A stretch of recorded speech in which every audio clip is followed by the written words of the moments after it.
Welcome ghosts and ghouls to another episode of Danica Raven's BiteSize Horror. Today I'm joined by writer and playwright Jon Degnan. Hello Jon. Hi. Could you tell us what you've been working on? The most recent thing I've been working on is a play called HAMLET versus Zombies. Essentially what we've done is we've taken Hamlet, as you know and love it, and essentially put a sort of zombie horror kind of spin onto it, and taking it to the stage, and also we're publishing the play. So when are you launching your play? The book will be launching on the 3rd of August, and the play will be shown, we've not got a definitive date yet, but it's always been shown around sort of Halloween time. If it's not October 31st, it's going to be around that week. And would you say it's predominantly a horror play, or is it a bit comedic? What would you say? It's definitely comedy, but there is obviously elements of horror as well. For instance, we've got a lot of the zombies with the makeup and things like that. False prosthetic arms, so that maybe one arm could be ripped off of someone and beaten off someone else. So it's at one point Hamlet takes out a chainsaw. So it's got its comedy elements and it's got its bloody elements as well, and things like that. Yeah. How did you find it adapting Shakespeare into a horror comedy? Really easily, but only because of the pressure involved in doing it in the first place. When the idea of Hamlet versus Zombies actually came about, it only really happened because I'd called the venue, the Flying Duck. Someone told me that their venue gives out rehearsal space and performance space for free, and I hadn't done anything in a very, very long time. So I called them and I said, what spaces have you got available? Went down the list, and they said, we've got Halloween night free, you could do something on then. And I went, yes, that's a good idea, I will take that. Hung up the phone and then said, damn, I've got to write something. So I had absolutely nothing, and the idea of doing a play came to me, and I thought, I can't really do anything that's already established because costs involved and things like that. And Shakespeare is obviously predominantly, it's royalty free, and anyone can interpret a Shakespeare play. So we thought about doing that. The idea of putting a horror spin onto it and doing Hamlet versus Zombies came about because I wanted to bring it to a sort of modern audience and sort of make it enjoyable and comedic without doing just modern Shakespeare, Shakespeare with leather jackets. So I wrote down, I got the Hamlet play, wrote my first draft of it, just sort of putting in zombies. It was terrible. Had a couple of friends read it, and then we went from there and sort of adapted the scenes myself, and put more of my own spin into it, took less of Shakespeare out and sort of write it the way I wanted to write it. And that's how we came up with the play. Easily because of the pressure, but difficult because, it's Shakespeare. I imagine it was quite short the first time round, since you'd such a short time to adapt it, but now you've had a few more years to adapt it? Well, yeah, it's been going on a while now. The first play probably only clocked in at 40 minutes. And how much would you say this one probably is? Oh, it's over an hour. Yep. It's an hour or over now, definitely. And it took at least 3 different shows to get to that hour, because the second one was maybe about 50 minutes. Once we ended, I added in a dance number. Will there be a dance number this year? There is a dance number, yes. I can't get rid of it. I learned Michael Jackson's Thriller just so that I could teach it to a bunch of zombies. I'm not going to waste it. So every year now is going to have, spoiler alert, a dance number. How would you say the original story, original first draft, compares to your current draft, which is now officially published and ready to launch? Well, I like to look at the first draft as sort of a very base model that very closely followed the Hamlet, and the only difference being that instead of a ghost as the undead king, you had a zombie, and he's walking around, and obviously he's killing people as he goes along, but the story beats were all the exact same, just with a lot taken out. Now I've gotten up the courage to, as I've got better as a writer especially, and more confident in myself in my writing, to add in a lot more scenes yourself, scenes, my own scenes, and it's went it's gone a different route. As I said, it's got a dance number. Does Hamlet with a chainsaw now, and a lot more giving characters. Not saying that Shakespeare didn't flesh them out the first time around, but maybe giving like Ophelia more of a just the crazy chick to maybe something more heroic, building her up that way. Giving Hamlet more things to do rather than, oh, I'm not sure I should do, because he's the great procrastinator, as we all know. The great moper as well. And he mopes and he procrastinates, but giving him more, making Hamlet more melodramatic and funnier. Yes. Tends to make him more relatable. If you can laugh at his pain, which is a great motivator, then it tends to be funnier. King Claudius as well, we took him and made him more evil, but not pantomime evil, kind of pantomime evil actually. Kind of pantomime evil, yeah. Are you going to play it up or play it down? Do you know yet? Well, I was King Claudius one year because someone backed out, and I can tell you I definitely played him like a pantomime villain, whether I liked it or not. That might have not been my intention at the start, but it definitely was. It's different when you're trying to wing it yourself rather than having somebody to direct. Yeah, absolutely. And we've also, the last thing, given the undead king, who's a zombie, more of a personality, rather than just running around saying the exact lines that he would say as a ghost, but only as a zombie. He's been given much more motivations than just wanting to revenge, essentially, make him more sort of complex, things like that, and that's how it came on over time. Would you ever consider adapting another Shakespeare play into a horror comedy? Absolutely. Once I've run this one dry and can make no money off of it. I've definitely had ideas like that, absolutely. I think I said to you, Macbeth versus vampires. That's definitely a good one. If vampires ever come round as hot again, then straight away I'll have, because I wrote Hamlet versus zombies when zombies were big. Like they were big a while ago, and then they came round and were super big. Yes. And I wrote it then, and I think that's why the first show kind of did so well. So if vampires ever come round as hot again, Macbeth versus vampires is happening. Well, I think vampires are always hot, but that may just be me. Would you ever do a werewolf adaptation, do you reckon? Oh, well, yeah, absolutely.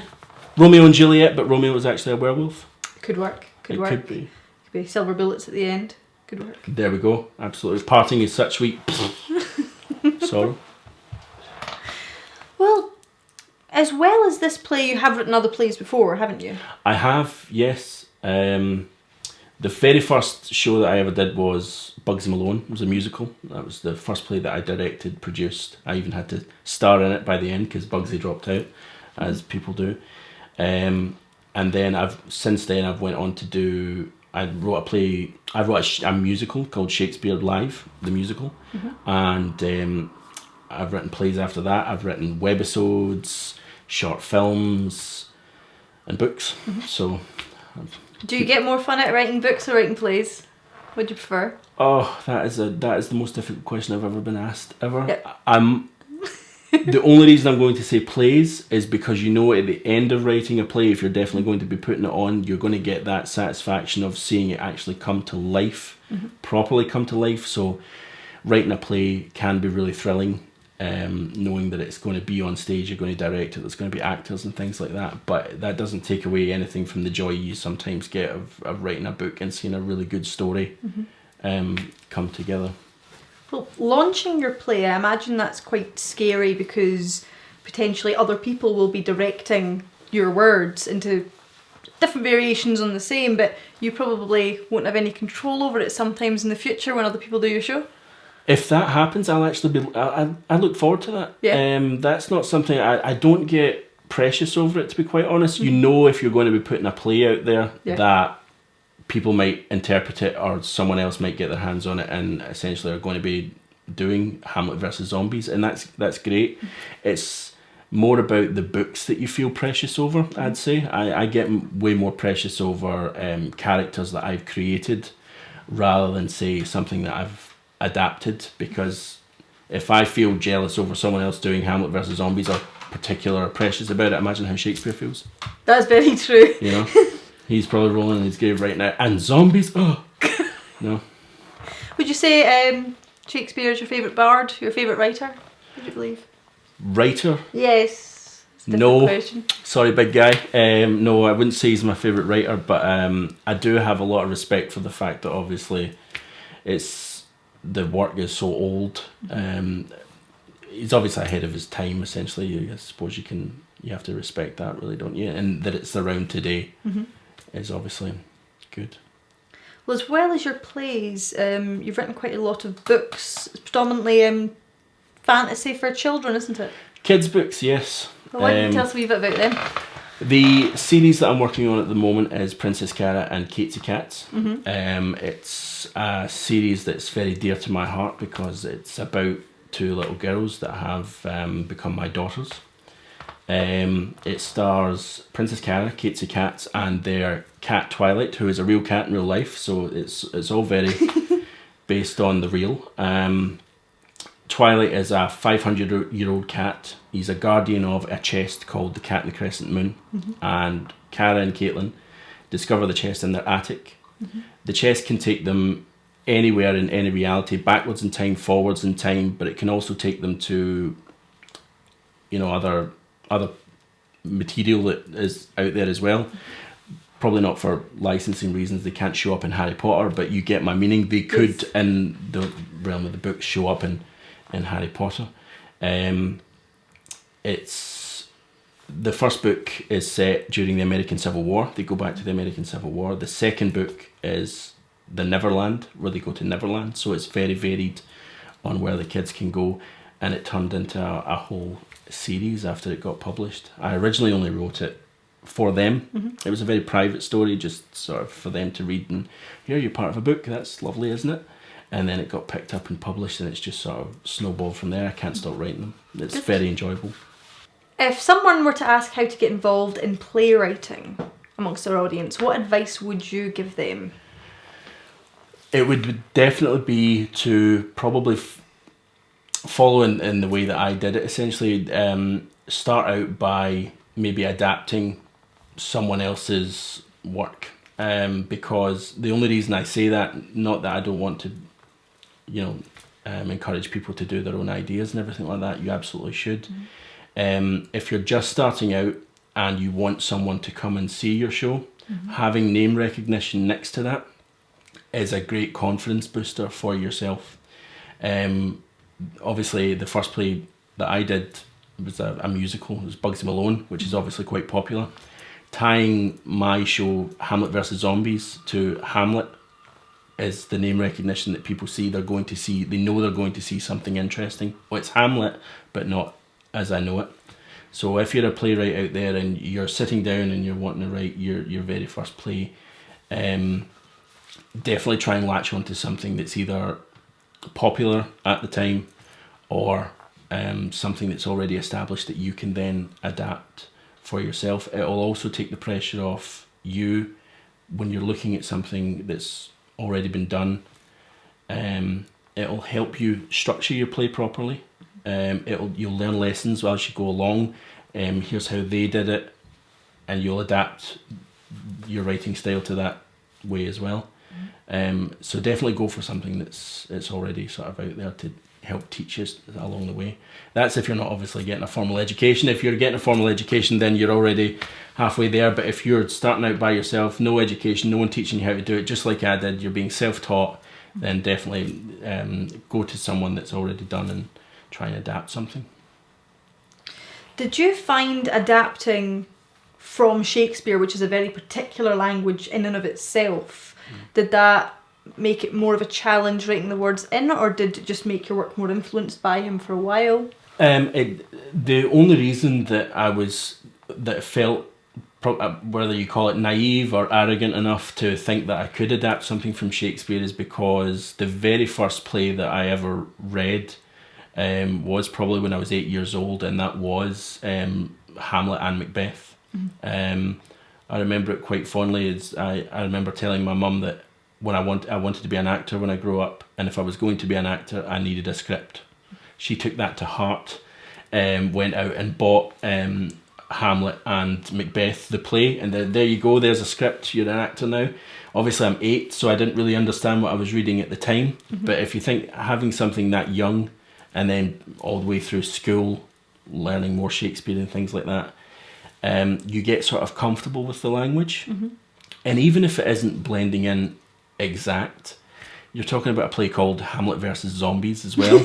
So the audience isn't going to, they're going to forgive you. There's no one sitting in the audience who is, you know, from the Royal Shakespeare Company thinking, that's outrageous. He's put thou when it should have been they. But they're not going to be thinking that, because they know, people know what they're getting in for. Hamlet versus Zombies. So it wasn't something that scared me off in any way.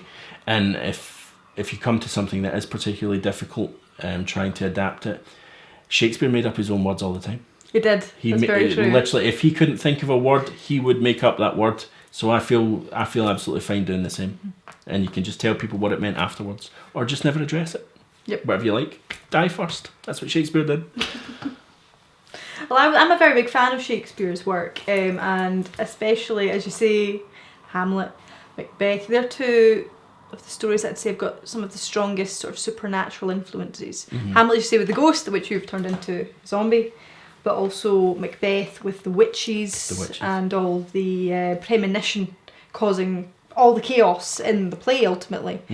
Would you say that Shakespeare could technically be seen as having some strong horror elements? I definitely think so, absolutely. Shakespeare liked to freak people out. If you think of something like A Midsummer Night's Dream, the fairies, but they're not your typical, you know, happy fairies. They're quite vindictive. They are quite vindictive, and they are quite mischievous. So I would say that, you know, that's something that he probably explored quite a lot. His plays get very dark when you think about it. He wrote all those tragedies, and he wrote them with the supernatural elements, and he did that obviously on very purposefully. Nothing's by accident with Shakespeare, I don't think. No. Yeah, he's very much like, I don't think you see anything or read anything on the page that is there by coincidence. I think that's why we have so many people, even to this day, sitting down with his work, studying it, and looking for hidden meaning in things, because whatever's there is probably meant to be there. Yes. Because he was clever with words, but ultimately, when it boils down to it, even if you look past the language of it all and the made-up words, the stories themselves are excellent, and there's so many of them. 39 plays? 39? I'm probably, oh no, if I got that wrong, I'm sorry. Yeah, probably about 38, 39 plays. Do you have a favourite? Would it be terribly obvious of me if I said it was Hamlet? Yes. But yeah, no, it probably is. Hamlet's probably my favourite. I don't know why I always gravitated towards the tragedies rather than his comedies. I think for myself and a lot of the modern audience, for some reason, Shakespeare's tragedies are definitely more relatable. Yes. Than his comedies. Because if you're sitting down watching a Shakespeare play, just a traditional one, not with zombies in it, a lot of what the characters are saying, you might not understand, and that's not me being obtuse. You just sometimes you just might not get what the characters are saying, but you understand the emotion in his tragedies more so than in his comedies, when a character would crack a joke, might not translate as well, but tragedy always translates. I'd say that Shakespeare and often plays are more targeted towards a grown-up audience, maybe teens and over. But when it comes to plays, stories and horror regarding children, would you say there's some wiggle room in there? Something that maybe even yourself would consider writing for in your child's books? The wonderful thing about kids' imaginations is that, especially for elements of our horror or whatever, you can do a lot less because they have such vivid imaginations. One of the books that I'm doing at the moment is a sort of spin-off to the Princess Carrie and Caetsie cats.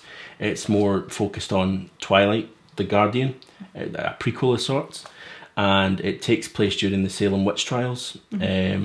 Which is obviously quite a heavy subject, especially for kids. But I never wanted to, especially when I was writing the books, I never wanted to sort of talk down to kids. I just was going to tell the story that I was going to tell, and the kids were going to read it as is, which probably why I ended up taking them to the American Civil War in the first book. That's probably hardly child friendly. But back to Twilight. I mean, he's a young kitten, and his owner, Anna, is tried as a witch, and killed essentially. So that is a very scary thing to kids, and it's a very scary thing to write as well, because you want to get out your story, but at the same time you don't want to, psychologically hurt anyone. But recently especially, I mean, if you look at the Harry Potter books, they got darker as they went on. Yes. And the first one is targeted to kids just as much as the last one's targeted to kids. And I'm pretty sure somewhere in that someone gets eaten alive by a snake. Yes. So, I mean, I think it's a case of just, you have to sort of trust the audience that you're going to get for your books to take it the way it's intended, to read it and separate themselves from it, but at the same time just let your imagination sort of run wild. And I think that's what kids are very, very good at doing. So I don't have to get too graphic with it. I can make it more, if I'm taking any sort of horror elements or anything like that, put emotion first, and then put the scare just behind it, and the kids will be able to, they'll be okay with that.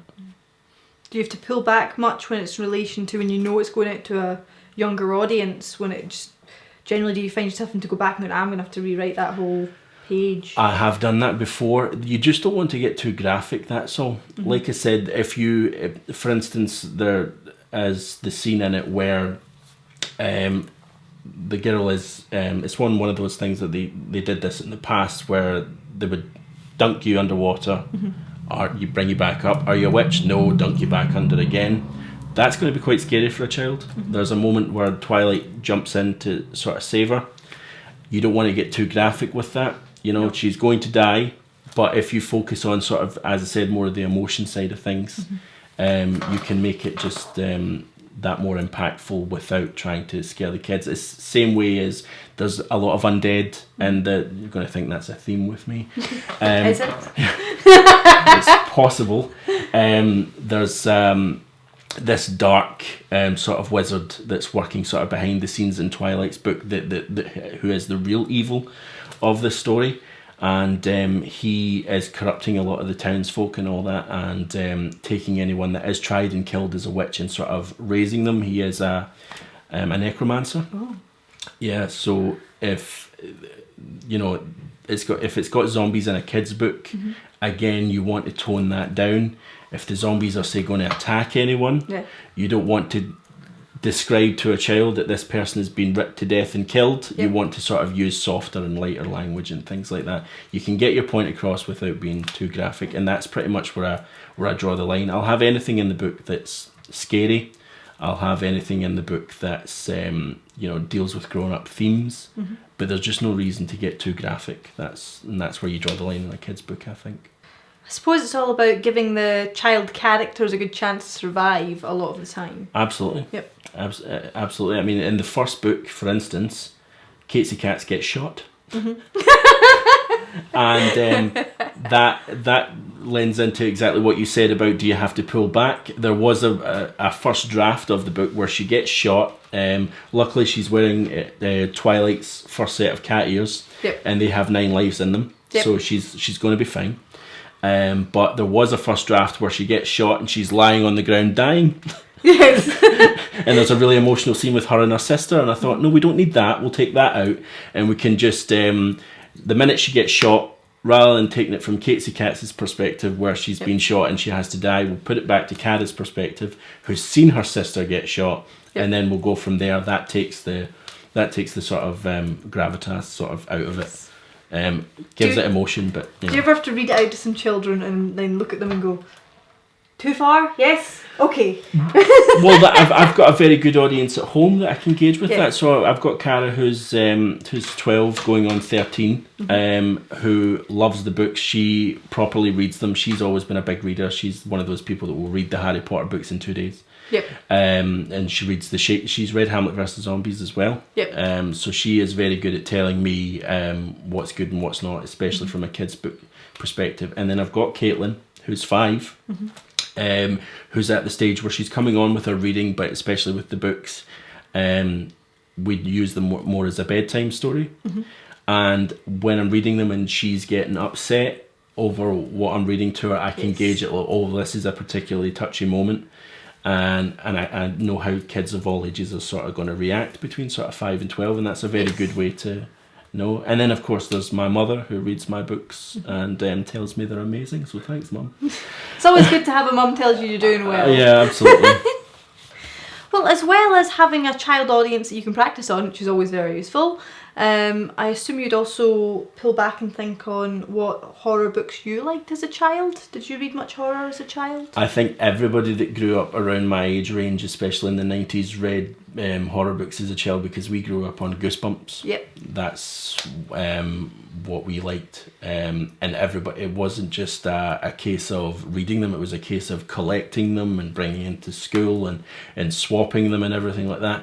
And then from there it became a case of who can stay up the latest to watch the most violentest or most scariest film before your mum comes in and turns your tea off and television off and tells you to get to sleep for school the next day. So yeah, I mean, so I grew up with scary stuff, which is quite strange, especially now, because when it comes to horror, as I said, see that probably because I said I pull back in my own stories from being graphic. I'm not into graphic horror these days. I like psychological thrillers. Yes.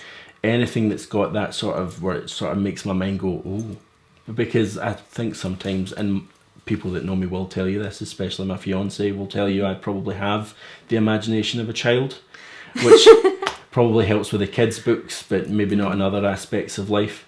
So I love anything that's psychological thrillers. Not old films, but things like Gothica with Halle Berry was a really good one. That plays with your mind. Shutter Island, that plays with your mind. So anything like that is my kind of horror. Things with a little bit of whodunit. And definitely. Anything with whodunit. If you can trick me into thinking he done it when he actually done it, then that's for me. Thank you very much for coming on the show. But before we finish, can you tell our audience where they can find your work? Yes, certainly. So Princess Carrie and Caetsie Cats are predominantly on Amazon on paperback, Kindle. You can also find them in your independent bookstores. Books 1 to 3 are out now. And there is also a complete volume 1, which has books 1 to 3 in the one. You can get that on Amazon. The Cat and the Crescent Moon, which is Twilight's newest book, will be coming out October 31st on Halloween night, which is actually quite appropriate. Hamlet versus Zombies. The play will be on the week of Halloween, probably between 29th of October and 31st of October at some point. Tickets will be available in the near future. The play of Hamlet versus Zombies will be out August 2nd on paperback and Kindle and Amazon, or again independent bookstores. Excellent. And for updates on your projects, what sort of social media can our audience find you on? Oh yeah, the Princess Carrie and Caetsie Cats is on Twitter. Hamlet versus Zombies is also on Twitter. We've got Facebooks for each of them as well, and there's constant updates going out all the time. And you can also follow myself at Degnan_Jon on Twitter as well. Excellent. See below for all the links, and don't forget to check out next week's episode of Danica Raven's Bite Size Horror, and keep an eye out for future interviews and short stories.